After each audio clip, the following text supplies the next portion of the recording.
bienvenue. Et puis, puisque nous sommes lundi, bonne et joyeuse semaine, de préférence en notre compagnie. Dans quelques instants, notre invité d'honneur sera Alain Decaux, qui rend un vibrant hommage à un romancier respectant beaucoup moins que lui l'histoire de France. Voici vos grosses têtes.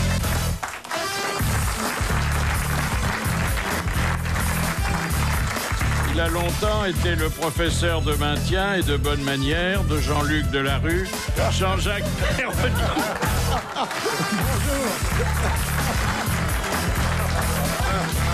Il doit avoir le bras long puisqu'il a réussi à faire nommer l'un de ses meilleurs amis au Conseil constitutionnel, Jacques Maillot.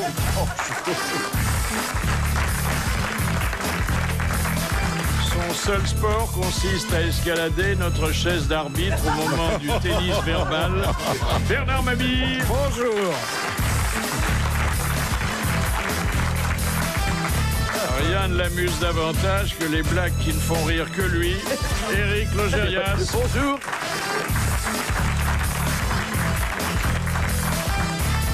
Elle laissera un nom dans l'histoire du cinéma et dans la saga des pâtes alimentaires, Macha Merrill. Alors, notre président est sur tous les fronts et au-dessus du sien, je note, parce que j'ai sous les yeux une grande photo, l'apparition de... assez fournie... De cornes? Non, de cheveux blancs. Ah oui. Et vous avez vu qui se dégarnit là? Il y a le bassin méditerranéen et le golfe du Lion qui remonte. Mais ça lui va assez bien, ça l'adoucit un peu. Oui, non, et Madame Bettencourt vend des produits pour ça. Faut qu'il demande à Eric Woerth qui représente officiel. Bah oui. Visiblement, c'est un métier assez difficile. Visiblement. Ce sont vraiment des petits cheveux blancs qui sont, pour l'instant, éparpillés. Mais si ça ne s'arrange pas avant 1 an et demi, ils seront tout blancs. Bah oui, c'est l'année. Ça commence comme ça. Hein. C'est très le pouvoir, ça use les cheveux. Ou alors c'est une stratégie politique. Oui, il se villepinise. Voilà. Ah oui. Ah oui. Ah ouais. Et en 2000, quand il va revenir devant les Français, il sera différent. Il aura les cheveux blancs, il sera beaucoup plus sérieux. Vous avez vu, il a minci aussi. Il sera un homme différent. Il n'aura plus de tics. Non, plus rien. Comme ça. Très En tout cas, Borloo qui se coiffait comme vous et il y a renoncé. Hein. Ah oui. Oui, il est bien coiffé Il se dit, maintenant. si je vais à Matignon, faut être propre. Hein. Il paraît qu'il a préparé son discours avec Guénaud. Il paraît que la Béatrice a sorti le fer à repasser. Ouais. Vas-y, que je te repasse les chemises et tout.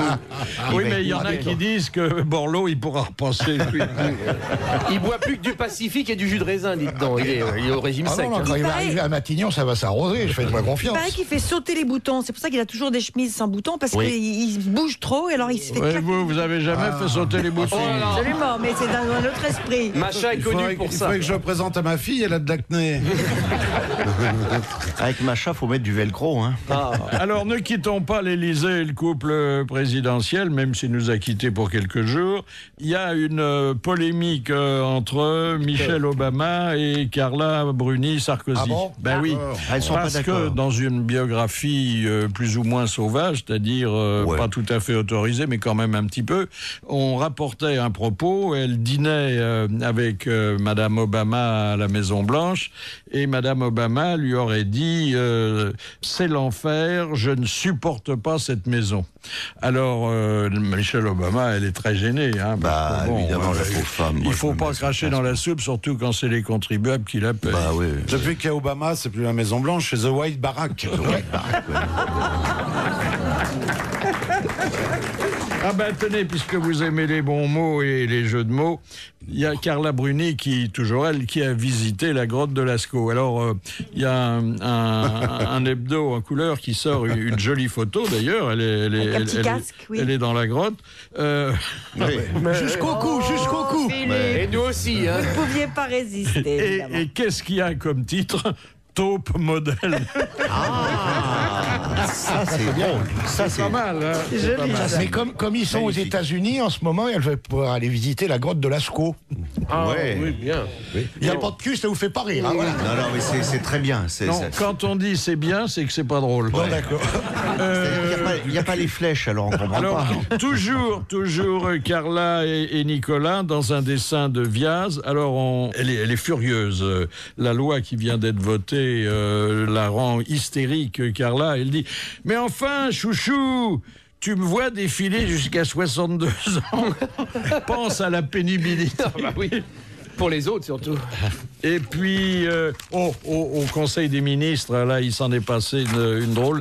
Il y a François Fillon qui a perdu ses lunettes. Bon, alors, il prend son portable et il envoie un SMS à sa secrétaire pour lui demander de chercher ses lunettes et de lui faire porter. Et puis, il se trompe dans l'envoi et ça aboutit... ça vous donne d'ailleurs une idée de la façon dont se passe le Conseil le mercredi. Et ça tombe sur l'appareil du président de la République, qui lui répond tout de suite, mais enfin François, je ne sais pas où sont tes lunettes. Ça c'est magnifique. Ah ça c'est magnifique. Vous voyez, si la France est gouvernée comme ça. La communication d'un côté de la table à l'autre, imaginez. On est gouverné par des bigleux. En fait, ses lunettes, il avait dû les laisser dans son cabinet. Oui. Oh. Oui, mais enfin, comme c'est un gars qui a de la branche. Oui.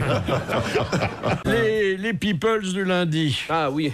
Les peoples du lundi, on l'a entendu ce matin sur RTL, Julia Roberts. Ah oui, magnifique. Superbe. Ils ont du bol, les gens qu'on fait le matin, là, parce que Julia Roberts, elle est magnifique. Ah oui. Elle est très belle. Et alors, elle a non seulement du talent, de la plastique, mais elle a également de l'humour.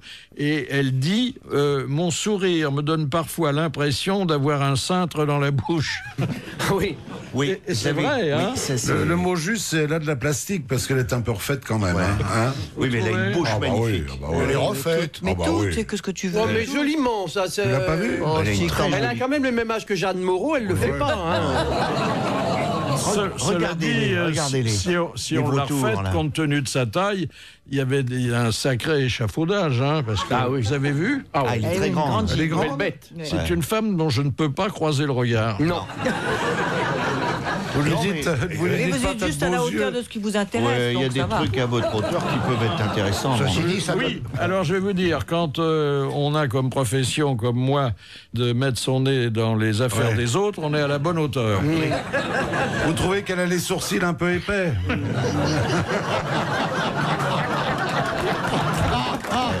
Et qu'elle refoule du boulot. Mais vous lisez sur ses Elle a lèvres. qu'un seul œil comme le cyclope. Alors, naturellement, les couples se forment, les couples se défont. Et là, il y a un très joli couple en la personne d'un champion actuel, Camille Lacour et Valérie Bègue. Et il donne d'ailleurs la première déclaration d'amour de Bègue à Lacour. Elle aurait dit... Elle lui fait la cour. Camille, parce qu'elle est née Bègue. Hein. Pas facile. Vous êtes bien amusé là, hein, Philippe, hein? C'est pas sérieux. Et maintenant, le coup de sang. Et c'est le coup de sang de Jacques Maillot. Alors, vous savez qu'en ce moment, on parle beaucoup des Roms, des sans-papiers, des Maliens, des Luxembourgeois. Bref, de tous ces étrangers qui nous donnent des boutons, mais sans tomber dans une xénophobie primaire et viscérale, comme aurait dit Georges Marchais. Et il y a une autre espèce de parasite notoire qui devient, à mes yeux, particulièrement agaçante et dont personne ne parle, pas même le grand Brice Ôte-moi le feu. C'est le chinois. Alors là, le chinois, voyez-vous, celui-là, avec son petit air de ne pas y toucher, il commence vraiment à nous courir sur la souveraineté nationale. Travaille tout le temps, nuit et jour, 7 jours sur 7, sans même prendre la moindre petite RTT, puisqu'il sait même pas que le dimanche après-midi existe. Il sait rien, il travaille tout le temps, le chinois. Ensuite, le chinois ne râle jamais.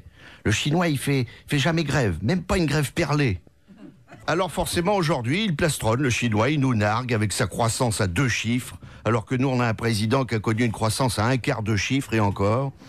Il a beau se démener comme un marsupilami, notre président, il peut rien faire face aux Chinois. Mais il y a plus inquiétant. Le Chinois est un capteur de technologie sans vergogne. À chaque fois qu'on lui vend quelque chose, il en fait une copie dans les 3 ans qui suivent. Exemple, on lui a vendu il y a quelques mois notre TGV qui roulait à 300. Lui, il vient d'en fabriquer un qui roule à 500. On a l'air con quand même, hein. Bref, ces fils de Lao Tse nous ont carrément abusés. Depuis des siècles, nous pensions que le chinois était une passoire. Eh ben, pas du tout. Non seulement il ne laisse rien passer, mais il retient tout. Alors il y en a marre. Mais il y a encore plus offensant, voilà des gens qui il y a encore à peine 10 ans roulaient à bicyclette. Ben aujourd'hui, vous savez ce qu'ils font? Ils s'achètent des limousines de 5 mètres de long qu'on ne peut même plus s'acheter. Et c'est nous, aujourd'hui, qui nous déplaçons à Vélib. Hier, ils nous cuisinaient des canards au miel. Aujourd'hui, c'est nous qui sommes devenus leurs laquais. Oh. Et pendant que le Chinois rit, c'est nous qui sommes cantonnés. Alors... Bravo. Alors en plus, le Chinois n'a aucun respect. Voici ce que m'a raconté cette semaine un chauffeur de taxi marseillais. Le malheureux avait pris un Chinois dans son taxi à l'aéroport de Marignane, Marseille-Marignane, maintenant aéroport de Provence. Pour lui signifier qu'il était quand même dans un pays riche, le taxi avait mis 15 € à son compteur de prise en charge avant de démarrer. Arrivé dans Marseille, la circulation était dense comme toujours à Marseille et le chauffeur se lâche gentiment avec cette délicatesse bien française dans le genre « Oh le con, avance le corps et pousse le con, etc. » Le Chinois intrigué lui demande « Eh, Jo le taxi, pourquoi vous dites toujours con ?» Et le chauffeur lui explique que c'est pour faire comprendre aux emmerdeurs de dégager plus vite et lui dit « Vous à chier, vous ne faites pas ça ?» Ah non, pas du tout. Quand il y a un emmerdeur, on siffle un coup. Quand il y a 2 emmerdeurs, on siffle 2 coups. Et alors le chauffeur lui dit, et quand il y en a beaucoup d'emmerdeurs, vous faites comment? Ah ben c'est simple, dit le Chinois, on siffle la Marseillaise. Alors quand on vous dit, comme vous le prétendez Philippe, que le Chinois est poli, laissez-moi rire, le Chinois, il y en a ras-le-bol. Merci, monsieur Maillot. Enfin, tout ça relève de l'humour, parce qu'on les aime bien, les Bon, on Chinois. les aime bien, bien sûr. Puis, On les connaît pas. On les connaît pas, ils sont assez mystérieux. ils sont moins mystérieux, parce que... Maintenant, ils sont partout. Ils sont partout, et il y en a beaucoup en France. Ah oui, extraordinaire. Et ils se fondent admirablement dans la population. Mais oui, parce que le Chinois, il arrive comme touriste, il débarque à Orly, 8 jours après, il ouvre un restaurant. Oui, un bar-tabac. En ce moment, ils tiennent tous les bar-tabac. Des stations-service. Ah oui. Ils vendent des timbres. Ils ont poussé les Auvergnats dehors, c'est pour ça qu'Hortefeux est énervé. Une invitée surprise pour parler de cette pétillante, la première fontaine publique qui distribue de l'eau gazeuse à Paris. Bonjour Anne Lestra. Bonjour. Alors, en qualité d'adjointe au maire de Paris chargée de l'eau, bon, il était normal que vous soyez à la tête de cette innovation. Pourquoi de l'eau pétillante? Ça correspond à une demande des consommateurs? D'abord, nous avons la volonté de développer de plus en plus de points d'eau à Paris et les Français et les Parisiens consomment aussi beaucoup d'eau gazeuse. Donc on s'est dit, pourquoi pas faire de l'eau gazeuse avec de l'eau du robinet, notre eau de service public. Donc on a inauguré, demain nous allons inaugurer la première fontaine d'eau gazeuse. C'est très bien, d'autant qu'on se souvient que pendant longtemps, la municipalité ne faisait rien pour approvisionner les Parisiens en eau, à telle enseigne qu'il a fallu qu'un particulier, Wallace, crée ces fameuses fontaines. C'est vrai, c'était il y a plus d'un siècle. C'était après la Commune. Alors aujourd'hui, il y a des fontaines avec l'eau du robinet. Sur l'eau du robinet, d'ailleurs, les avis sont un peu partagés. Les avis sont partagés. En même temps, les enquêtes de satisfaction montrent que de plus en plus de Parisiens préfèrent l'eau du robinet et font confiance à l'eau du robinet. Oui, ils font état de la consommation, mais pas de la grimace qui peut l'accompagner. Oh, mais quand vous la faites bouillir 2-3 heures, que vous la filtrez et qu'après vous mettez beaucoup de sirop dedans, elle est buvable. Ah oui, ça j'attendais. Non, mais il y a des arrondissements où elle semble moins javelisée que d'autres. Je ne sais pas si c'est comme ça. Mais en fait, ça dépend. Oui, d'abord, ça dépend si vous la prenez tôt le matin, par exemple, s'il y a déjà eu plusieurs consommations dans votre immeuble. Mais le goût, alors je dis toujours que le goût de chlore, en réalité, c'est une odeur. C'est-à-dire que vous laissez l'eau 2 heures comme ça dans une carafe, vous n'avez plus du tout de chlore. Il faut décanter. On laisse légèrement décanter, exactement. Alors, naturellement, c'est pas une eau qui est gazeuse naturellement, il faut la gazéifier. Vous avez adopté le procédé de certaines sources commerciales? C'est à peu près ça. D'ailleurs, en effet, il y a certaines sources commerciales qui rajoutent aussi du gaz dans leur eau gazeuse. Je ne citerai pas les grandes marques. Elle est située où, cette fontaine? Dans le 12e, dans l'Indreuilly. C'est un essai. Si on voit que les Parisiens se ruent sur cette nouvelle eau pétillante, nous, évidemment, nous en... Mais dites donc, ça prend de la place, c'est toute une installation, Ah bah oui, on l'a fait un peu à la parisienne, c'est-à-dire que c'est un kiosque. Sympa, c'est rigolo. C'est payant. De l'eau pétillante. C'est gratuit. Il y a une harmonie municipale, non? Ça serait sympa, Ça serait bien, oui, oui, oui. Est-ce que vous vous êtes renseigné auprès des médecins compétents pour savoir quels étaient les effets de l'eau gazeuse sur Après l'eau l'organisme? gazeuse, c'est normal qu'on soit compétent. Hein. Oui, bah là. Franchement. Il va y avoir du rototo dans le 12e. Hein. Mais non, mais c'est un peu la traditionnelle. Enfin, avant, il y avait l'eau de sel. C'est pareil. Hein, qui était en très réalité. bonne, moi. C'est de la grosse bulle ou de la mini-bulle? C'est de la bulle fine et légère. Ah, génial. Comme le pape, il fait des bulles fines et légères. Comme la Châteldon. Oui, mais qui est naturelle. La Ah oui, Châteldon, qui est bonne, hein. c'est l'eau de Mais Pierre on Laval. lui prête des vertus digestives, hein, cette eau. Eh ben, je peux vous garantir qu'on peut prêter des vertus digestives à Haute-Paris, exactement. Vous avez prévu des sanisettes en pagaille autour? Mais on a déjà installé 400 sanisettes, en effet. Ah oui, dis donc. Non, ce qui est intéressant en plus, c'est que c'est gratuit. Oui, mais c'est très bien. Je Ah trouve oui, que une c'est bonne bien. idée. Moi, je Ça trouve ça marche très bien. bien en Italie. En fait, on a copié les Italiens. Ils appellent ça Casa dell'Acqua. Ah. Et ça marche très très bien en Italie. Les gens viennent boire de l'eau pétillante ou de l'eau non pétillante, parce qu'on aura aussi possiblement de l'eau rafraîchie non pétillante. Et alors, vous allez avoir la guerre des marques d'eau minérale pétillante. Ils vont être très contrariés. Oui, mais déjà, en fait, la guerre est un peu ouverte, parce que de fait, le lobby des minéraliers est suffisamment puissant en France pour essayer justement de nous empêcher de... Ils vont vous boucher tout ça, ils vont vous mettre du chewing-gum dedans, vous allez voir. Je ne sais pas s'ils vont oser quand même nous s'attaquer à la fontaine. En tout cas, c'est sûr qu'ils n'aiment pas qu'on se compare à leur eau, alors que moi je dis très souvent que par exemple l'eau de Paris est très très très semblable à une eau très connue qui met des petits bébés dans ses pubs et qui fait croire qu'on peut rajeunir avec. Volvic. D'autant plus que d'autant plus que c'est l'eau du lac, vous savez. Moi j'ai visité les sources, c'est l'eau du lac, c'est plus du tout des. Ah, c'est plus du tout la source. Mais au non, fond. parce qu'il n'y en a pas assez. Mais pourquoi boire de Et à l'eau? Haute-Paris, et vous savez que Paris en plus est alimenté à moitié par des eaux souterraines. C'est vrai que C'est l'eau de la Seine, nous. Il y a des eaux de surface et des eaux souterraines, Ah oui. des eaux de source. C'est l'eau pure dans laquelle Jacques Chirac avait promis de se baigner, oui. Hein? Oui, on attend toujours. Merci, madame l'adjointe. Merci beaucoup. Merci, madame. Bravo. À la vôtre. Oh, ce soir, si vous voulez voir Marianne James toute nue, pas besoin de lui demander un rendez-vous. Elle viendra chez vous. Ça sera sur Jimmy. Ah bon? Et c'est d'ailleurs, l'émission s'intitule Un monde tout nu. Faut que j'achète un grand écran, alors. Ah ben, moi j'ai un projecteur avec, je fais ça sur le mur, tu vois. Tout de suite, direction le grand studio RTL. Nous y sommes jusqu'à 18h. Philippe Bouvard. L'appel des grosses têtes qui, aujourd'hui, ont nom Jacques Maillot. Présent. Bernard Mabille. Jean-Jacques Perroni. Présent. Éric Logérias. Et ma chamie. Oh oui, elle est là. Et puis un invité d'honneur que nous connaissons bien et que nous aimons beaucoup. Il confirme sa passion pour Alexandre Dumas dans un monumental dictionnaire amoureux, Alain Decaux.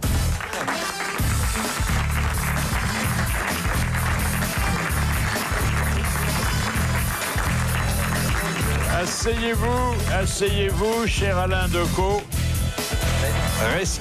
Fraîchement rescapé d'un petit dérapage, mais aujourd'hui en forme. Puis-je vous demander de bien vouloir vider vos poches, parce que c'est maintenant la précaution. Je commence par l'essentiel. Oui. Ah, c'est un portefeuille qui n'est pas le portefeuille ministériel que vous avez détenu. Il était plus grand. Il était plus grand. Un stylo. Un stylo. Ben, un stylo, c'est un homme de lettres. Hein. Oui. Vous écrivez entièrement à la plume? J'ai écrit la moitié de ma vie à la plume, et jusqu'au jour où j'ai découvert que je pouvais dicter. Et ça a changé ma vie. Mais vous n'êtes pas familier de l'ordinateur? Ah si, par l'intermédiaire voilà. de ma secrétaire. Oui, c'est ce que j'appelle pas familier. Non, voilà. non. Ça dépend si vous êtes très familier avec votre secrétaire. Pas à ce point, mais quand j'ai commencé à l'ordinateur, alors c'était formidable, j'étais assis et elle traduisait, mais j'étais tout le temps debout pour aller courir derrière elle et lire ce que j'avais dicté. Ah, parce qu'elle s'enfuyait. Eh oui. Non, ne s'en souvenez pas. Jusqu'au moment où j'ai compris où il fallait un deuxième ordinateur pour lire. Ah ben oui. En même temps qu'elle tapait. Et alors là, c'est formidable parce que c'est exactement comme si on l'écrivait à la main. Ah oui, non, mais ça, c'est très bien équipé, mais il faut en avoir deux. Ah oui. Et d'ailleurs, dans la vie, ça sert. Hein. Oui. Vous avez un peu d'argent sur vous, cher Alain Decaux? Il faut que je vous le dise. Ah oui. Ah oui. C'est la caïda. Si votre épouse vous a laissé de quoi faire le jeune homme? J'ai 150 euros. Oh, ben, C'est pas mal. généreuse, hein. C'est parmi les On est dans la les meilleurs, haute hein. moyenne. Oui. La Haute-Mayenne. Surtout que, dites, à l'académie, vous gagnez pas beaucoup. Vous avez combien par mois? On en vit, on a 150 euros Eh par bien alors, mois. c'est un mois voilà. d'académie sur Mais lui. attention, c'est ce que je vais donner pour être bien vu. Et des papiers d'identité? Oh ben il y en a là-dedans. Il y a une carte d'académicien? Non. Ça existe. Un insigne? On vous donne une carte. Vous êtes obligé de mettre votre bicorne pour sortir, pour qu'on vous reconnaisse? Non, parce que on ne me reconnaît plus avec le bicorne. Ah oui. J'aime bien qu'on me reconnaisse. Photo de famille? Oui, des Elles photos sont de cachées famille. où? Oh bah, Dans le portefeuille. C'est inquisition. Dans le Ah, portefeuille. Dans le portefeuille, voici Les d'abord enfants. mon fils et ma fille. c'est vachement utile à la radio de regarder des photos. C'est une jolie. Là, là. Oui, je pourrais dire n'importe quoi. Oui, bien sûr, évidemment. Vous n'avez pas Mon de ami Monsieur Chirac, mon ami. Voilà. Pas de téléphone portable? Non, jamais. J'ai essayé. Ma femme m'avait dit laisse-le dans ta voiture parce que quand tu seras en retard, ça m'arrivait un peu, tu téléphones. Je ne suis pas en retard pendant 6 mois et tout à coup je suis en retard. Je prends le portable, il ne marche pas parce qu'il était complètement dégonflé. Alors il faut veiller aux conseils qu'on vous donne parce que les conseils quelquefois sont tout à fait bizarres. Et maintenant je fais très attention.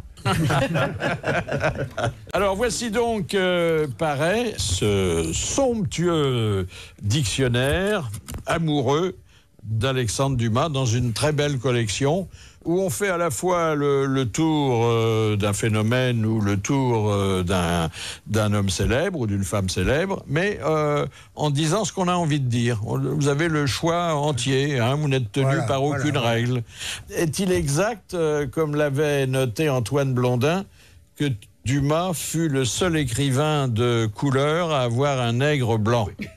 Oui, mais c'est avant Blondin aussi, parce que de son vivant, on ne l'a pas épargné. C'était déjà dit, parce qu'à l'époque, avoir un nègre sur sa voiture, ça faisait très bien.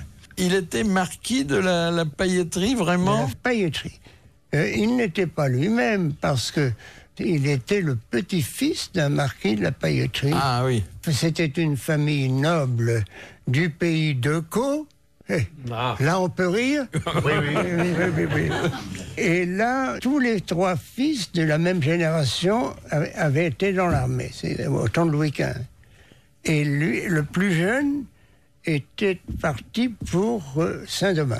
Ah ben voilà. Et c'est comme ça qu'il est revenu avec les cheveux crépus. Tous les gens qui faisaient fortune, c'était le sucre. Vous avez d'ailleurs fondé le festival de Cannes à ce moment-là. C'est pas mal parce que c'est de la canne à sucre. C'est de la canne à sucre. Oui, et il faut dire qu'ils avaient fait fortune, le frère est venu aussi. Alors laissons-les en paix et essayons de savoir comment Dumas vous a sauvé la vie.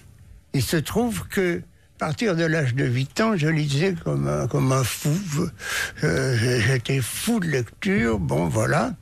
Et tout à coup, dans la cour du lycée de Lille, le lycée Fédherbe, hop, très mal dans le ventre. Alors on m'a transporté, le médecin dit que c'est une appendicite foudroyante, il faut l'opérer aujourd'hui même. On m'emmène à l'hôpital, on m'opère, et là, terrible, c'est pas du tout une appendicite, c'est une péritonite. Beaucoup plus grave. Le pus coule à flot. Et à l'époque, il n'y a pas les médicaments pour ça. On meurt d'une période. Moi, je survis plus ou moins. J'avais mon grand-père, instituteur à la retraite, que j'aimais beaucoup, et qui aimait beaucoup que je lise. M'apportait toutes les semaines un livre ou deux que je lisais. Et un beau jour, il apporte 6 livres. Alors je dis, il vieillit, hein, mon grand-père, instituteur. Il pose 6 livres, pareil. Je dis, mais bon papa, il y en a 6 pareils. Il s'appelle Le Comte de Monte Cristo, encore Le Comte de Monte Cristo, encore le mec. Et il me dit, mais c'est le même. Est-ce qu'on t'a appris les chiffres romains à l'école? Regarde, 1, 2, 3. Et alors, à ce moment-là, il garde le livre. Le premier jour, il lit le tome 1. Le deuxième jour, il lit le tome 2. De plus en plus. Et il lira les 6 tomes dans la semaine. Dites donc, en fait, vous n'avez pas lu tout Alexandre Dumas, car j'ai regardé, il a publié 600 bouquins. Oui, c'est son fils qui disait... Il n'est pas sûr qu'il y ait quelqu'un qui ait lu tout Alexandre Dumas. Je ne crois pas que mon père ait lu tout Alexandre Dumas.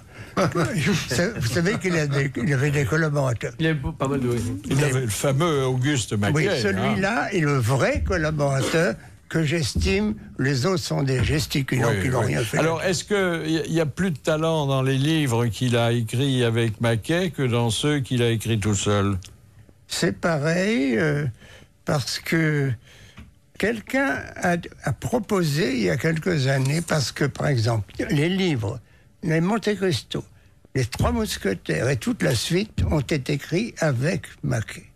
Et certains ont proposé qu'on publie désormais sous le titre Maquet Dumas ou Dumas Maquet. Le directeur a dit: une page pour Dumas, c'est 30 francs. Une page pour Dumas Maquet, c'est 30 sous. Alors, Maquet lui-même, non, il partageait 30 francs au lieu de partager 30 sous. Vous connaissez Bernard Mabille, qui jusqu'à présent était répertorié comme homme d'esprit, chansonnier, mais qui est également un grand arbitre sportif. Et pour notre échange de balles, je vais solliciter son arbitrage. Je sais qu'il aime ça parce que c'est un garçon qui prend pas beaucoup d'exercice. Hein. Et là, le fait de grimper, vous voyez, tout là-haut, mais avec une grâce, j'ai dit une grâce certaine. Vous allez voir comme il se retourne prestement. Et c'est assez beau de voir cet homme d'esprit installer sa base personnelle à 2 mètres. Foutez-vous de moi. Il a un peu la carrure de Dumas. Oui, on imagine Dumas. Il est entre Dumas et Balzac. D'ailleurs, tous ces écrivains qui étaient des forces de la nature avaient la même complexion. Hein. C'était des géants. Ils étaient quand même on appelle ça des beaux mecs. Assez ventripotents. Hein. Ils se tenaient bien à table. Hein. Oui. Surtout Dumas. Hein. Dumas, toujours. Ah oui. Alors, pourquoi Dumas s'est-il exilé à Bruxelles? Exilé à Bruxelles parce qu'il avait ouvert un théâtre dit historique. C'est-à-dire que toutes les pièces qu'on y jouait étaient d'ordre historique. Et ça marchait? Du tonnerre. Du tonnerre, et jusqu'au moment où la République de 48 et la Révolution a vidé les théâtres. Il ne faut pas faire de révolution pour le théâtre. Hein. Combien de points? Un point pour monsieur l'académicien. Comment Dumas justifiait-il le fait qu'il eut plusieurs maîtresses? Parce qu'il en avait plusieurs. Oui. Et que tout le monde le voyait. Oui, mais parce qu'il avait une puissance sexuelle qui égalait sa puissance littéraire. Toujours les grands, Philippe. Les grands, c'est ça, hein, vous savez. On peut le penser, mais on peut penser aussi à la comtesse d'Ache, qui était une amie de la famille et qui était une mémorialiste et qui a donné plusieurs pages. Mais le cas de Dumas était très curieux.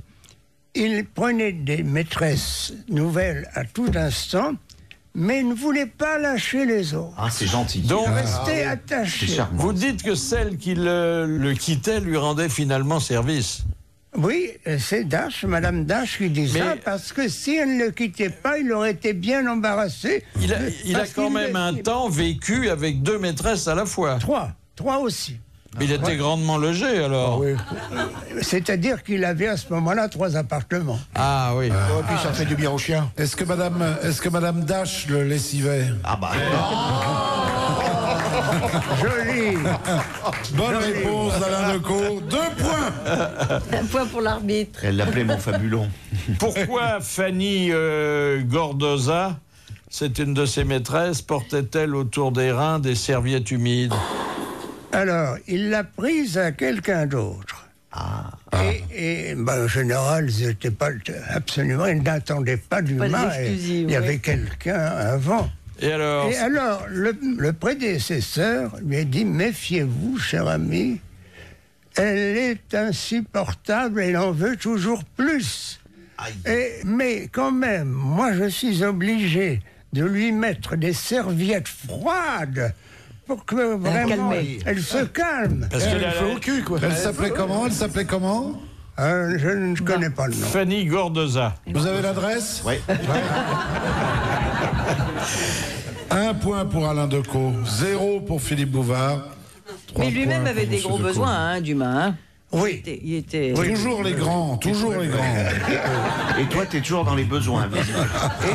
Et toute sa vie, parce que son premier amour, et il avait 14 ans, c'était une jeune fille de 17 ans, Ah oui. et ça a duré 3 ans. commencé jeune. Et tout le Ouais, monde était chaud de était la très pince, hein. content. Tout le Mais monde il était bien pourvu de Non, ce mais il était côté-là. un peu atteint de priapisme. Oui, on l'appelait Dumas de cocagne. Et leurs 2 pieds Joncourt, c'est après. Qui était Aglaé Tellier? Son premier amour. Ah, c'est C'est celle-là. cette jeune fille. Le premier Ah, amour. oui. Aglaé. Ah, oui. Ça a duré 3 ans. C'était pas facile dans un village de cette époque. Elle avait Que une les belle femmes ne maison. se donnaient pas. Parce que, Elle avait une belle maison, la maison Tellier, on connaît bien. parce que les enfants, les jeunes, se réunissent selon le quartier, chez les parents le soir. Alors les parents veillaient, et quelquefois il y en avait un qui faisait un signe à une fille, mais ça n'allait pas très loin. Et ça a duré un moment, mais il se trouve que Aglaé habitait chez ses parents, il y a eu d'autres enfants, il n'y avait plus de place pour elle. Or, il y avait un petit pavillon dans le jardin. Et on a dit, on va mettre Aglaé là, il sera bien, il serait près de ses parents. Et elle l'a répété au jeune Alexandre, qui est venu la visiter tous les soirs. Ah, bah dis donc. Il couchait sa mère, c'est-à-dire que la mère s'endormait, elle s'en assurait, il ressortait, Il allait à la gagnait le chignole. pavillon, restait quelques heures, quelquefois la nuit entière, mais c'était très risqué. Et ça a duré 3 ans. Les parents, on peut penser qu'ils étaient au courant. Je vous donne un point, Philippe, parce que M. Decaux va nous faire pleurer. Est-ce que Dumas était un gourmand, un gourmet, un gastronome ou un goinfre? Un peu de tout. Mais quand même, pas vraiment un goinfre, il mangeait beaucoup. Mais il choisissait fort bien. Ouais. Alors, à mesure de sa célébrité, évidemment, quand il allait dans les grands restaurants, il était en mesure de faire venir le chef et lui demander, mais ça, comment le faites-vous? Comme il avait une mémoire extraordinaire, il pouvait le faire le lendemain. Alors, il a écrit, comme vous le savez, un grand dictionnaire de cuisine que l'on reprend encore maintenant. Il y en a un grand dictionnaire de cuisine avec la manière de faire les plats. Mais c'est infaisable aujourd'hui parce que ça commence comme ça. Cassez 90 œufs, prenez 3 poulardes, 2 faisans, un pigeon. Faites bouillir les poulards pendant 3 heures avec quelques légumes. Ensuite, jetez la viande et gardez le bouillon pour préparer Mais alors, dites 20 donc, truffes. Cuisinier et avec toutes ses maîtresses, c'était vraiment un maître-queue. Ah oui. Un point pour Jean-Jacques. parce que- Quelle est votre recette de l'œuf à la coque, vous, Alain Decaux? Je ne sais pas faire la cuisine, mais en famille, je dis si j'ai un talent, faire cuire un œuf à la pomme. Comment le faites-vous? Avec ma montre. Ah oui, non ma femme, vous me gardez la montre au poignet, vous la mettez pas dans l'eau avec l'œuf. Vous mettez dans l'eau froide ou dans l'eau chaude? Ah oui, vous le démarrez à l'eau froide ou à l'eau chaude? À l'eau froide ou à l'eau chaude? À l'eau chaude. Alors c'est trop, 4 minutes. C'est 3 minutes, un quart.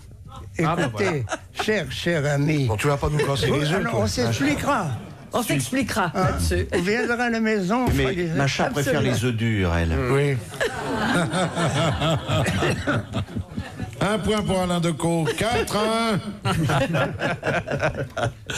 Les grosses têtes. C'est sur RTL. Bonjour, c'est Davide Esposito sur RTL, la première radio de France. Pour cette rentrée, je suis à vos côtés avec Accanto a te. Andiamo via, lontano fuori città, cercando un posto che dia un po' di tranquillità, per costruire così la nostra casa che poi piena d'amore sarà un rifugio per noi.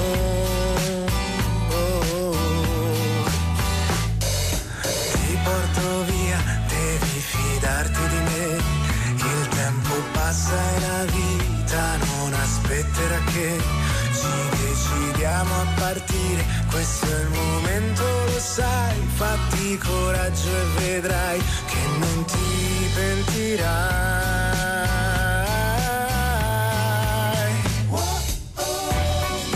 Che bello è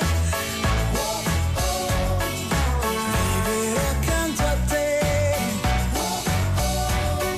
sognando noi un futuro insieme, se tu lo vuoi.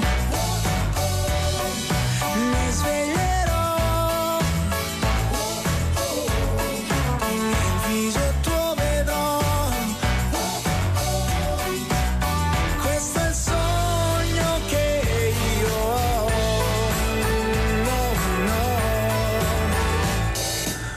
Ora fai presto, prendi i vestiti e si va, facciamo un giro a cercare il posto che ci darà la gioia di stare insieme, di amarci senza pietà. Sarà stupenda, vedrai questa nuova realtà.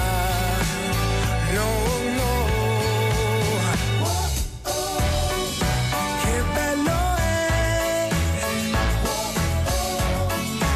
vivere accanto a te, sognando noi un futuro insieme, se tu lo vuoi. Mi sveglierò, il viso tuo vedrò, questo è il sogno che io ho. Ogni difficoltà insieme affronteremo, il cielo tornerà sereno su di noi.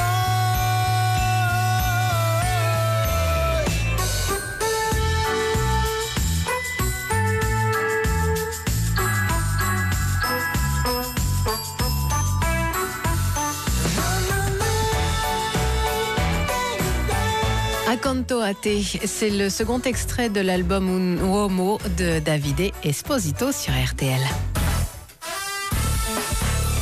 Et jusqu'à 18h, les grosses têtes, Philippe Bouvard, et aujourd'hui à ses côtés, Macha Merrill, Éric Logérias, Bernard Mabille, Jean-Jacques Perroni et Jacques Maillot. Et puis son invité d'honneur, l'académicien Alain Decaux, pour son dictionnaire amoureux d'Alexandre Dumas. Comment Dumas mangea-t-il de l'ours qui avait mangé de l'homme? Ah oui, c'est le beefsteak d'ours. Alors, un beau jour, il était en Suisse. Un beau jour, il rentre dans un restaurant. Et qu'est-ce que vous avez aujourd'hui? Et on lui répond, on a un beefsteak d'ours. Ah, pourquoi le beefsteak d'ours? Oui, c'est un ours qui a été tué hier. Et on est venu me le proposer. J'ai essayé l'ours, c'est très bon. Je l'ai mis à ma carte. Et Dumas va raconter ça d'une autre manière. Dumas va raconter que cet ours avait, la veille du jour où on l'avait tué, mangé un homme. Quand il écrivait ses impressions, et ça faisait une très jolie page, le beefsteak d'ours qui avait mangé un homme. Alors, il ne revient plus jamais, mais il repasse quelques années après dans le même restaurant. Il y revient et il dit, pour s'amuser, « Vous faites toujours du beefsteak d'ours ?» Alors, l'aubergiste, qui n'a pas reconnu Dumas, dit, « Mais pourquoi parlez-vous de cela ? On se moque de moi depuis 10 ans. Je cherche Dumas pour l'assassiner. Et vous le connaissez, non, pas du tout. Et alors, voilà. Et c'est seulement après que Dumas reconnaîtra qu'il avait tout inventé. Et je dis dans mon livre que c'était quand même pas gentil pour l'aubergiste, parce que j'adore Dumas, mais il fait des choses comme ça, pas agréables quand on aime bien. Il est facile. Un point pour Monsieur Decaux. Pourquoi, alors que vous disposez d'un superbe bureau et empire, écrivez-vous sur vos genoux? Dès le moment où j'ai commencé à écrire, et comme journaliste d'abord, ben, j'écrivais sur un bureau. Et puis ensuite, quand j'ai écrit mon premier livre, eh bien là, j'ai commencé à écrire sur mes genoux. Pourquoi? Parce que vous aviez, vous aviez fait cagne, non? Bravo. Un point, Philippe. Il est bon. Ah oui. La faculté de Sinovie, enfin des trucs. Alors je me suis mis à écrire sur mes genoux. C'est plus pratique parce que je mets un livre sur mes genoux et j'écris. J'ai écrit comme ça pendant des années. C'est curieux quand même. C'est pas le plus grand confort, hein? Mais bon, c'est le mien. Oui. Bah, sur ses genoux, qui écrit comme un pied. Hein. C'est son même temps. À la fac, c'est un point à Alain Decaux. Touchez-vous une retraite de ministre? Oui. Combien c'est? Oh, pas du tout. Ah bah si, c'est la transparence. 150 €. C'est très peu de choses. C'est peu, hein, j'ai été ministre 3 ans. Et voilà, c'est très peu de choses, ça s'ajoute à l'indemnité d'académicien. Est-ce que vous entreteniez de bonnes relations avec le maire de Chantilly, Éric Woerth, quand vous étiez président du domaine? Oui, j'ai été. Le domaine appartient à l'Institut de France et il y a des conservateurs. Il y en a 3. Et dont le président est toujours le membre de l'Académie française. À Chantilly, c'est à Chantilly? Oui. À Chantilly. Il y a 3 conservateurs dans la crêpe Chantilly? Oui. Ah, c'est fin. Alors, bravo. Je dirais que c'est à Chantilly qu'on mange la plus vraie. Et allez à Chantilly, vous mangerez la vraie. Pendant 12 ans, j'ai eu le bonheur de connaître Woerth. Je suis devenu son ami. Vous avez la Légion d'honneur, alors? Plus que la Légion d'honneur, comme vous voyez. Mais je tiens à dire, et merci de me permettre de le dire publiquement, que Woerth est le plus honnête des hommes. De ses amis intimes. Personne ne peut croire qu'il ait fait une malhonnêteté. Une imprudence. Une imprudence tout au plus. Ah ben si. Une honnêteté qui déclenche un scandale, c'est une imprudence. Ah, mais c'est pas ça, c'est que la classe politique est gouvernée par le grand capital. Oh, ça y est, voilà voilà. Camarade patron, gâteau pendu à la finesse de nos grues. Votre petit capital, comment il se porte? Je le gère très bien. Moi. Nous avons la sœur d'Arlette Laguillet. Oui. Bon, si vous voulez bien faire le total. 6 points pour Monsieur Decaux, 2 points pour vous, Philippe. Merci, Monsieur l'arbitre. Doucement, descendant. Là, doucement, un pied derrière l'autre. C'est magnifique. C'est très dur. Il fait un double axel magnifique. Imaginez que c'est l'échelle sociale. Voilà. On descend plus facilement qu'on la monte. Hein. C'est ça. Question de Madame Pleine de Grâce qui a dit: c'est avec plaisir que l'Académie française accueille des communistes, surtout quand ils ne le sont plus. Il y a eu des communistes, mais il y a eu aussi des communistes qui auraient dû être de l'Académie française et qui ne l'ont pas. Par exemple, Aragon, méritait parfaitement. Non, mais qui a dit ça dans un discours de réception? Non. Un académicien, évidemment. Un académicien. Jean d'Ormesson. C'est Jean d'Ormesson. Bonne réponse de Bernard Mabille. Il disait ça à propos de qui, donc? À propos de Simone Veil. Non, c'était pas dans le discours de... Non. C'est Georges Marchais, non? Il n'a pas été de l'Académie, Ah non, sa femme, mais pas lui. Non, Georges Marchais, lui, repeignait les avions à la main chez Messerschmitt. Est-ce que vous commencerez à refuser les honneurs le jour où sur votre poitrine, il n'y aura plus de place pour un nouveau grand cordon? En effet, on m'a donné beaucoup de grands cordons, mais je dois dire, personne ne va me croire que je n'avais jamais rien réclamé. Vous n'avez rien refusé non plus? Ah, je n'allais pas refuser quand même. Non. Non, je vous ai vu un jour en grand uniforme à l'Académie. Bon, d'abord... Ça vous allait très bien, vous aviez un petit sac à main formidable. Ce costume dessiné par David est sublime. Élève de David. Élève de David. On peut évidemment émettre des réserves sur le bicorne qui fait un peu encaisseur de banque. Hein. Oui, c'est les plumeaux, les petites plumes qui sont moches. L'épée est très belle et symbolique. Mais alors, vous aviez un grand cordon bleu. C'est le mérite. C'est le mérite. C'est le mérite. Maintenant, vous avez un grand cordon rouge. C'est Ça, c'est la picole. Non, c'était pas le dernier. Avec des... Non, l'avant-dernier. C'est l'avant-dernier. Grand officier. Avant Grand Croix. Et avec la plaque sur la... C'était sublime, hein. Une belle investigation. Alain m'a fait une joie. Un jour, il est venu dîner chez moi en uniforme. Et je lui ai demandé pourquoi. Il m'a dit, c'est parce que je l'amortis pas assez, ce costume. Tu te rappelles? Tu es venu dîner pour rire. Et ça m'a fait beaucoup Il ne faut pas le tâcher non plus. Parce que... non, dites donc, ça doit coûter des frais de pressing. Évidemment. Quand même. Des frais de pressing, c'est vrai, mais il y en a un seul qui fait ça. Un seul. Ah oui, il faut que ce soit. On le garde secret. Alors, je vais vous faire entendre Léon Zitrone. Pourquoi? Parce que Léon Zitrone, un jour, ici, s'était étonné qu'il n'y ait pas de mousquetaire dans la famille Kersozon. Non. Non, sûrement pas. Comment? Le capitaine Hervé Adhémar, Olivier de Kersozon? Jamais une mousquetaire. Chez les mousquetaires du cardinal? Non.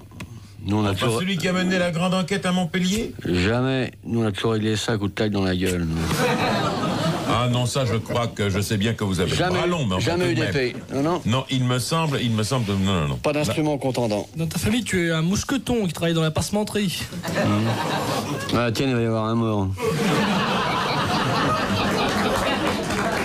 La cerise sur le gâteau de l'actualité. On espère d'ailleurs que ce qui s'est passé en Slovénie pourrait se produire chez nous. C'est sur la principale chaîne de télévision officielle. Le bulletin d'information de 20h a été présenté par un journaliste en caleçon.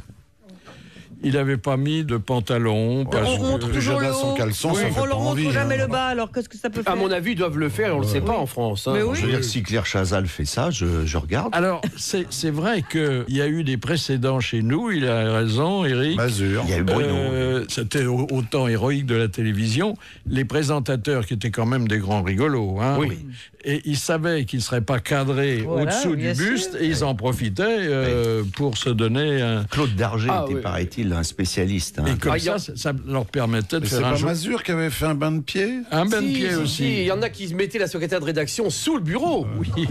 Ah oui, mais ça, c'est classique, ça. Mais avec le caleçon légèrement ouvert, ça permet de faire un journal en deux parties.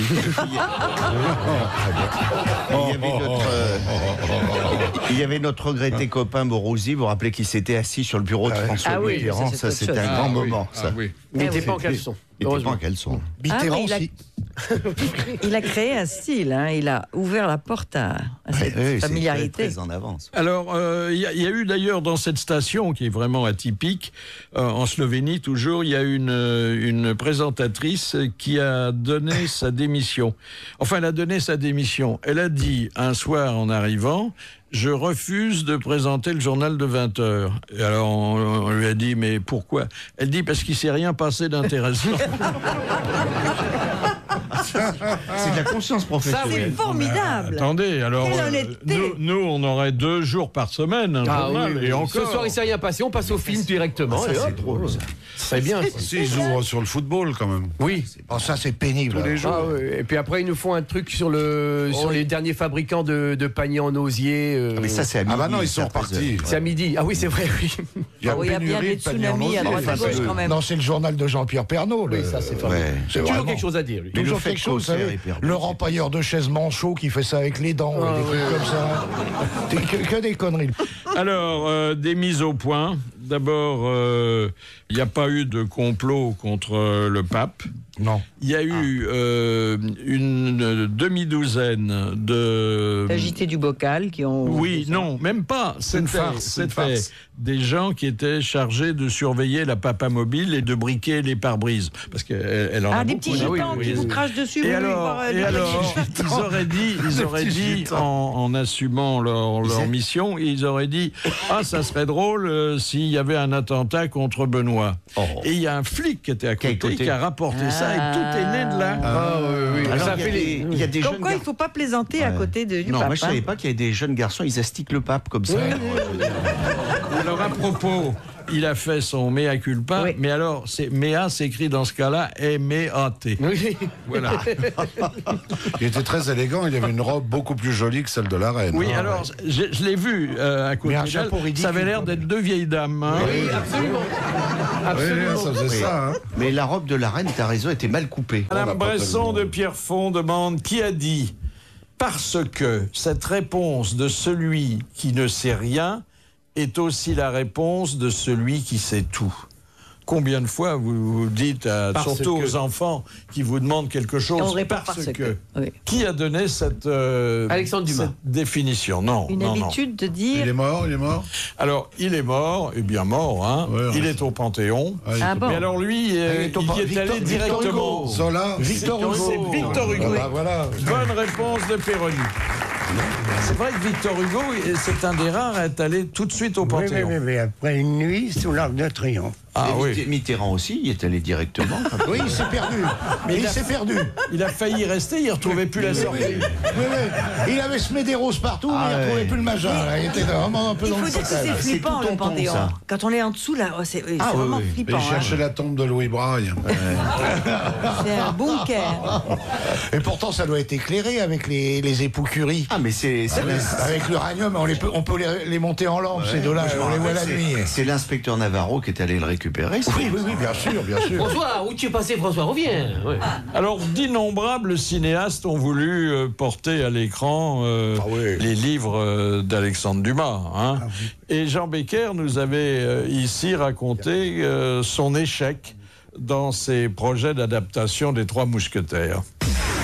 J'ai tellement essayé 4 fois et à chaque fois j'ai eu soit les Anglais qui le faisaient, soit les Américains qui commençaient, soit la télé.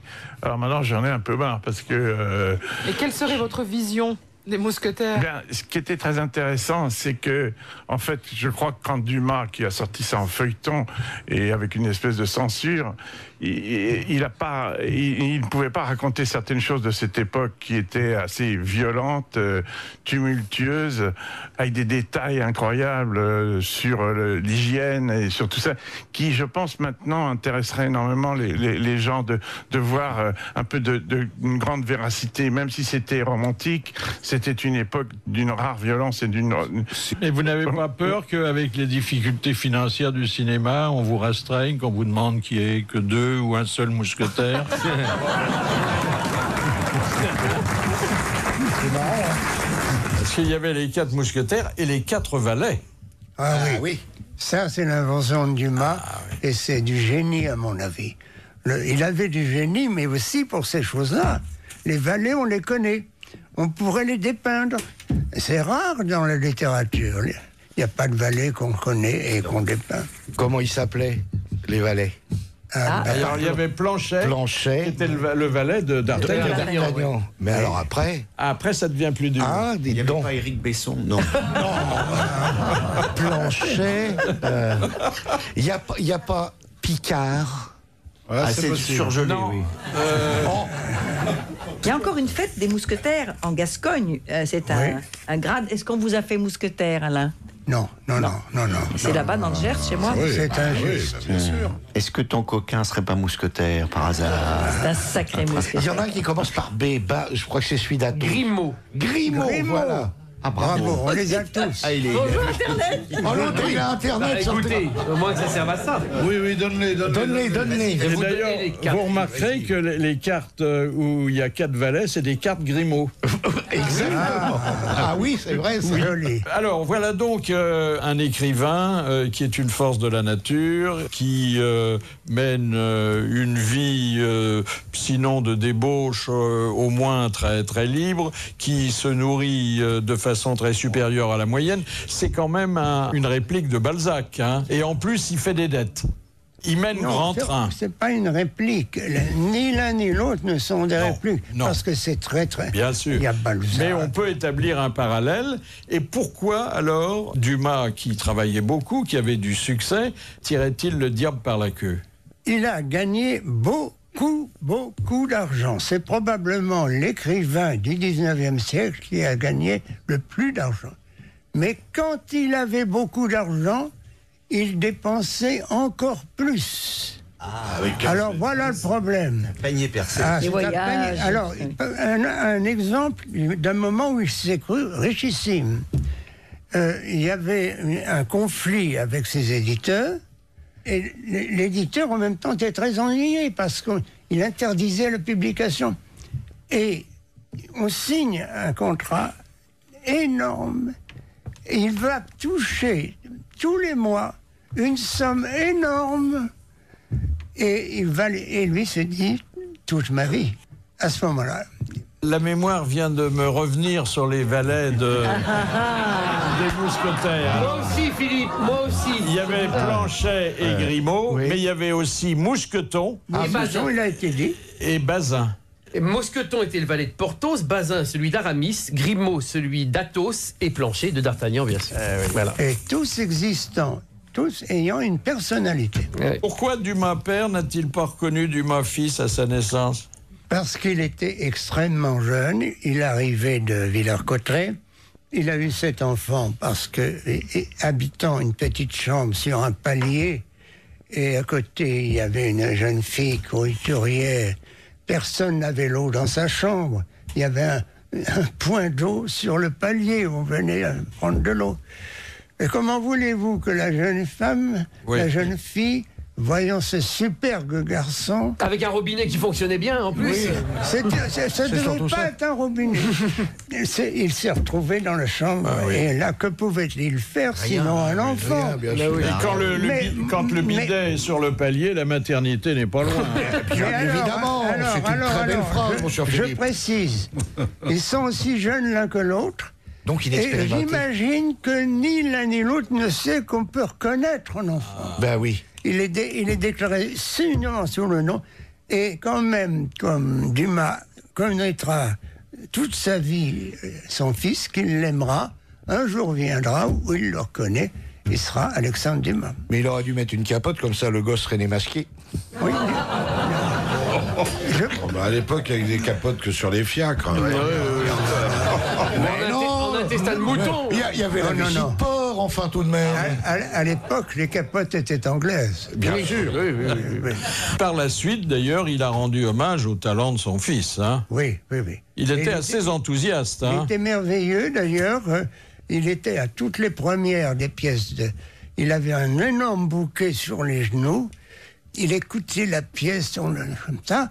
Quand ça terminé, il se levait et hurlait. Cette pièce a été faite par mon garçon. Et il a envoyé les fleurs. Dites donc, il n'y a pas beaucoup de gens qui font des choses comme ça. Ah non. Moi, je suis très fier de mon fils, mais je ne lui envoie pas de fleurs. Le premier baiser.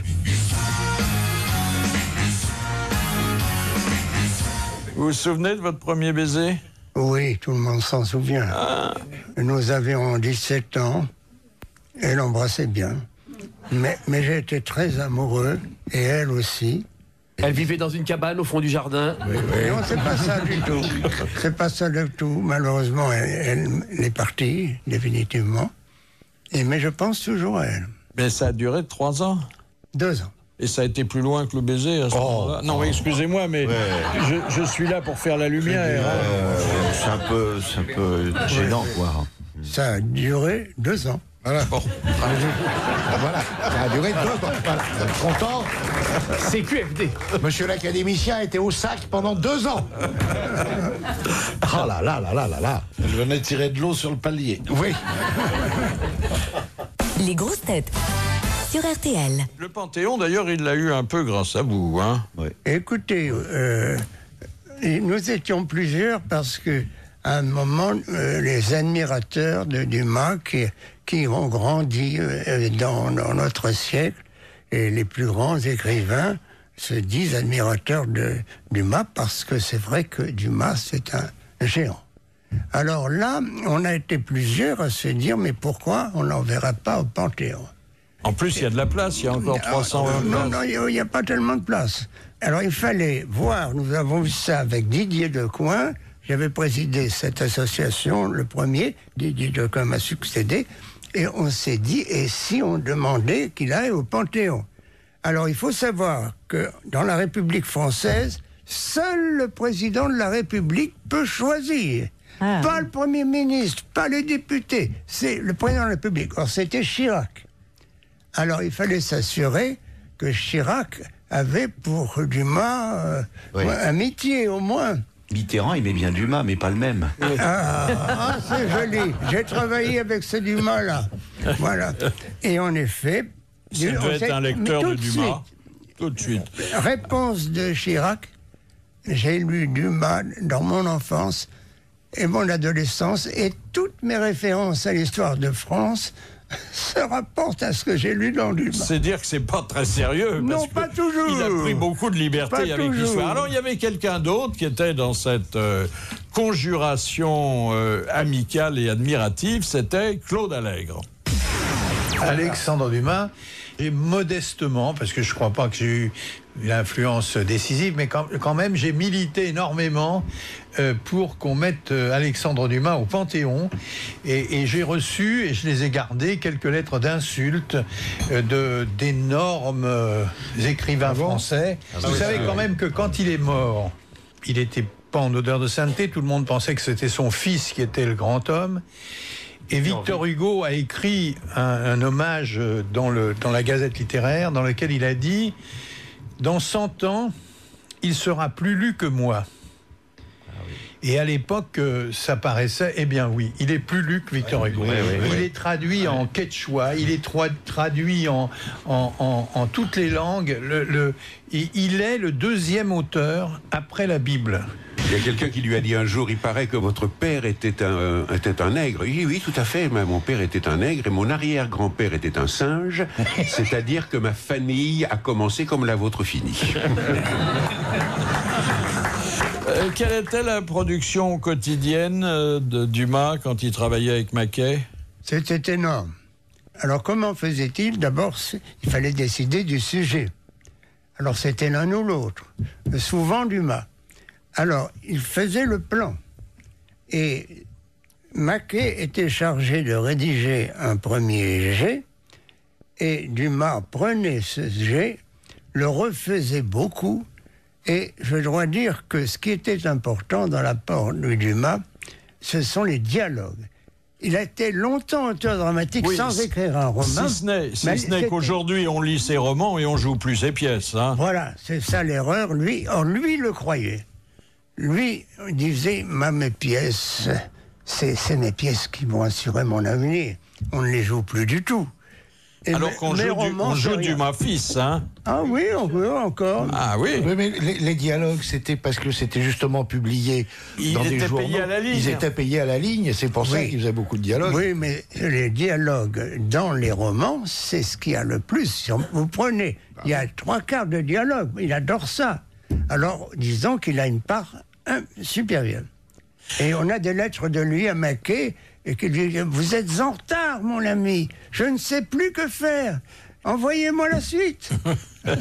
C'est d'ailleurs, je crois, lui qui a inventé l'expression « la suite au prochain numéro ».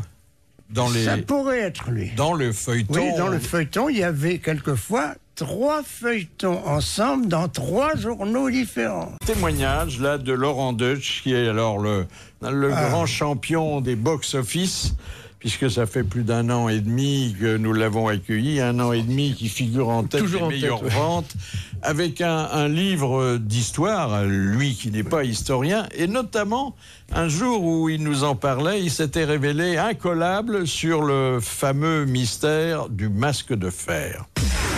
Il y a une légende qui voudrait que, soi-disant, le masque de fer, c'est un frère jumeau de Louis XIV, ça c'est faux.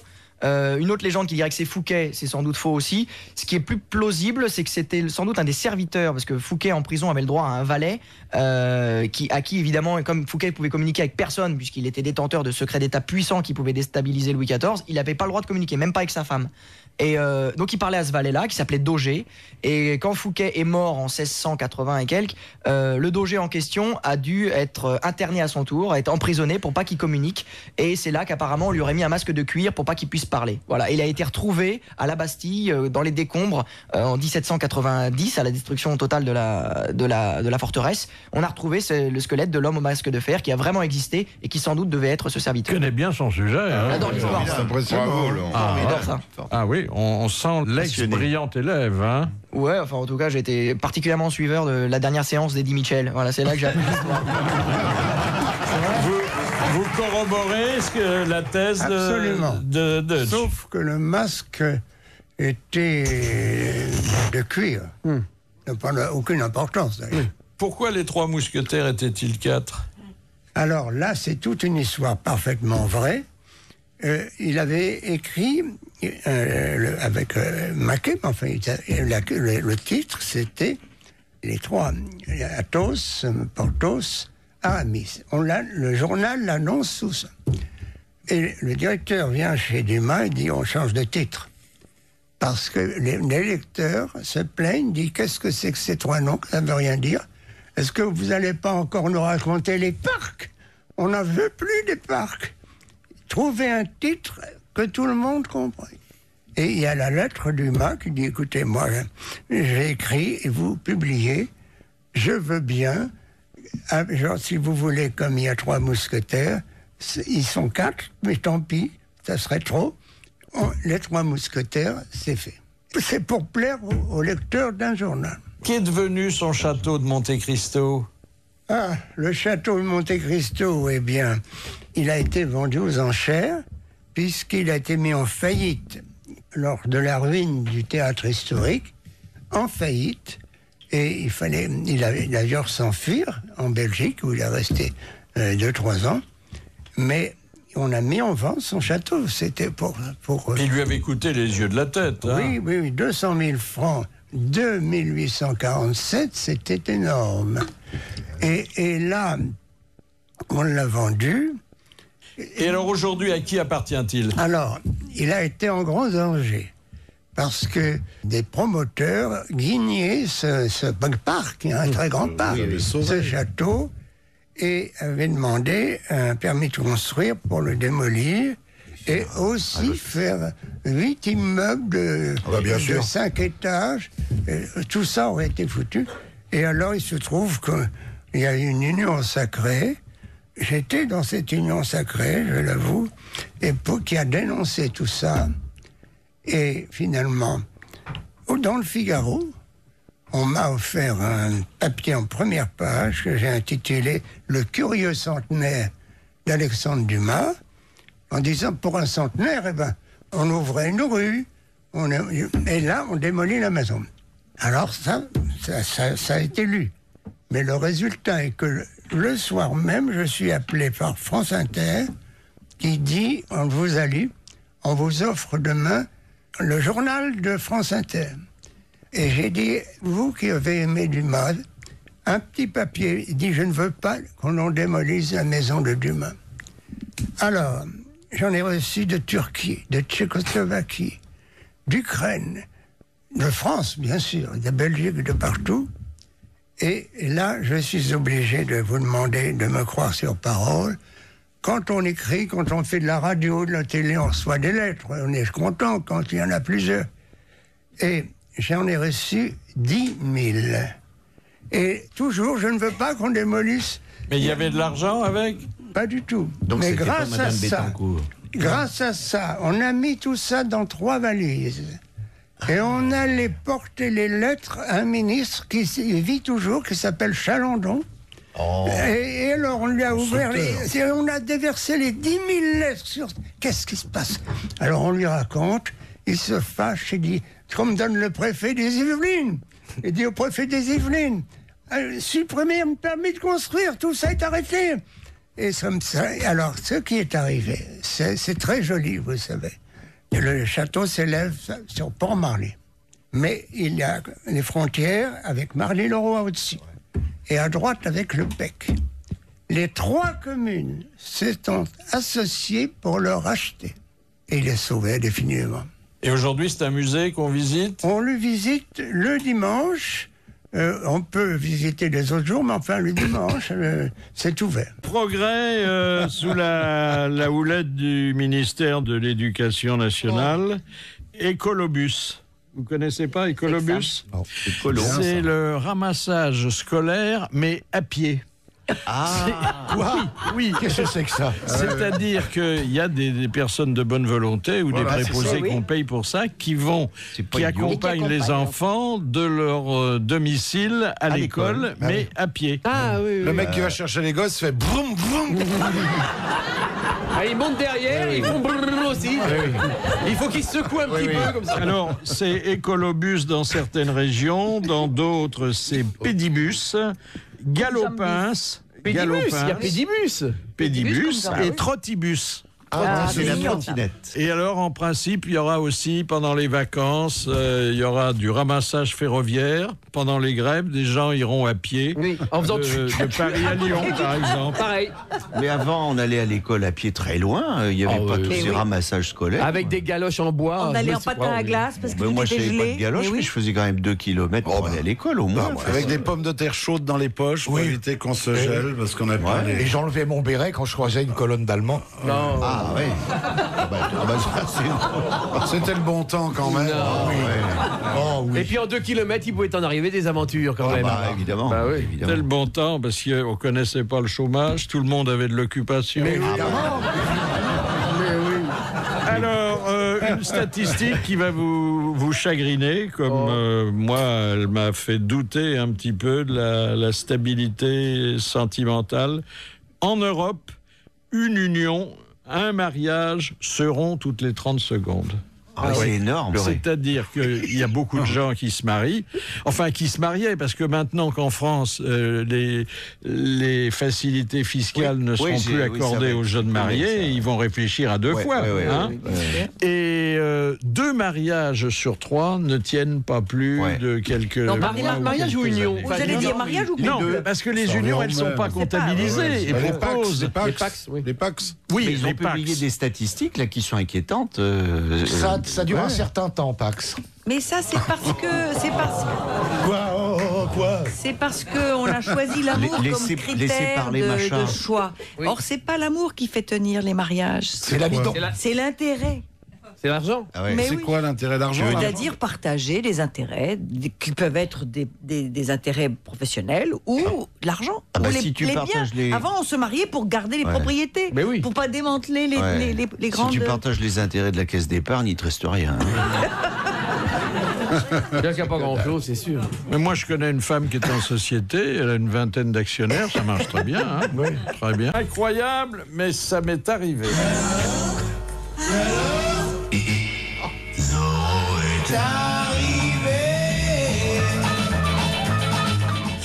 Ça, c'est la première rencontre avec Sacha Guitry.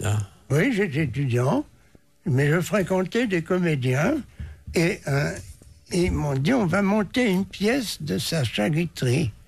Alors je dis oui, c'est très bien, j'irai la voir. Et ils me disent, est-ce que tu crois que, parce que j'étais à la fois à la faculté de droit pour faire plaisir à mon père et à la Sorbonne pour me faire plaisir pour l'histoire. Et oui, il faut demander une autorisation. Eh bien alors, il faudrait que tu ailles la demander. Je dis, mais moi je suis pas acteur, qu'est-ce que... C'est ridicule. Ben allez-y. Non. Un étudiant, ça se fera plus sérieux. Et je ne voulais pas, j'étais très timide. Et quand même, poussé, je vais sonner à 11h, avenue Élysée-Reclus, où il y avait l'hôtel particulier de Sacha Guitry. Je sonne, valet de chambre en tenue de valet de chambre. Vous voulez quoi? Non, monsieur Guitry ne reçoit pas sans rendez-vous. Et il pousse la porte, et j'ai la présence d'esprit de mettre mon pied. Alors il peut pas. Et j'entends un autre pas, c'est la secrétaire, qui a entendu Madame Choiseul, qui a été auprès de 4 femmes de Sacha Guitry. Et qui vient, qu'est-ce que vous demandez? Je raconte mon histoire. Elle pousse le valet de chambre, dit, écoutez, ils ne reçoivent jamais, ils ne reçoivent sans... Mais enfin, votre histoire me touche. Entrez dans le vestibule du bas, asseyez-vous, et je vais essayer. Elle monte, et tout à coup, l'escalier, et puis la rampe. Et de la rampe tombe une voix. Montez, monsieur, montez, s'il vous plaît. Alors je monte, le cœur battant, envie de partir, et je croise Madame Choiseul, qui me fait un clin d'œil. Et il est là, m'attendant. Je rentre dans la grande galerie du premier étage, c'était là qu'il habitait. Il y avait tout là-dedans, le salon, le bureau, la salle à manger. Et là, il me dit, alors, vous êtes acteur? J'ai dit, non, monsieur. Mais alors, qu'est-ce que vous êtes ici? J'ai dit, je viens pour des amis comédiens, et j'essaie de raconter mon histoire. Il me garde 1 heure. Et puis, alors, on retourne. Il dit, dites à vos amis que j'accepte. Et que, quand ils auront fait leur première mise en scène, je viendrai la voir, parce que je leur indiquerai, peut-être on se trompe quand on est jeune dans les intentions de l'auteur, je passerai 1 heure avec eux.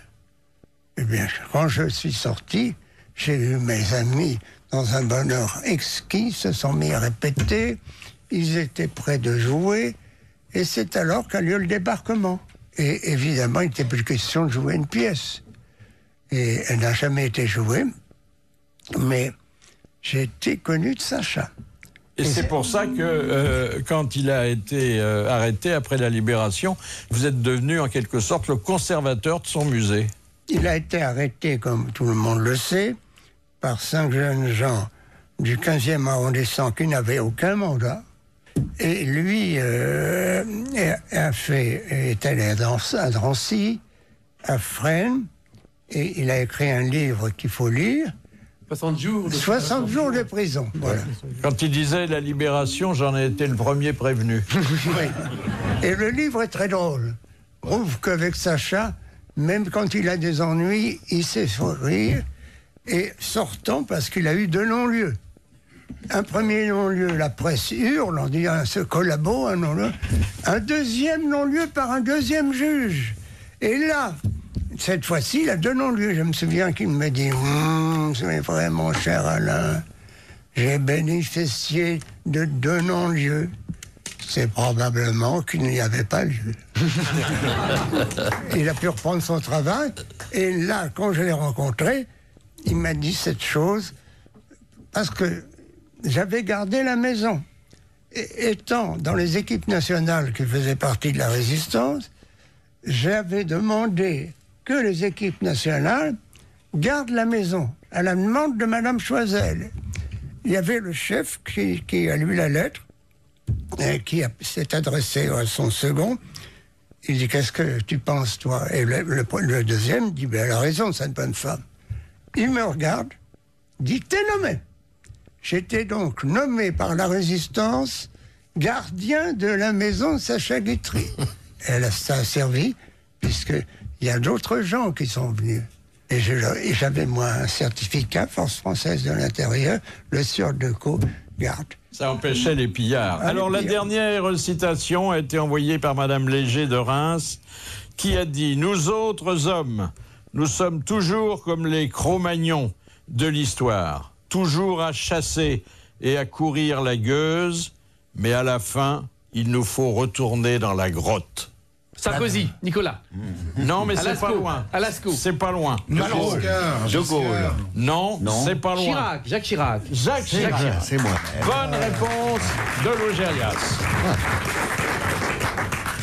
L'histoire du jour, c'est pas une histoire de France, hein, c'est une histoire en principe drôle. Pas du tout.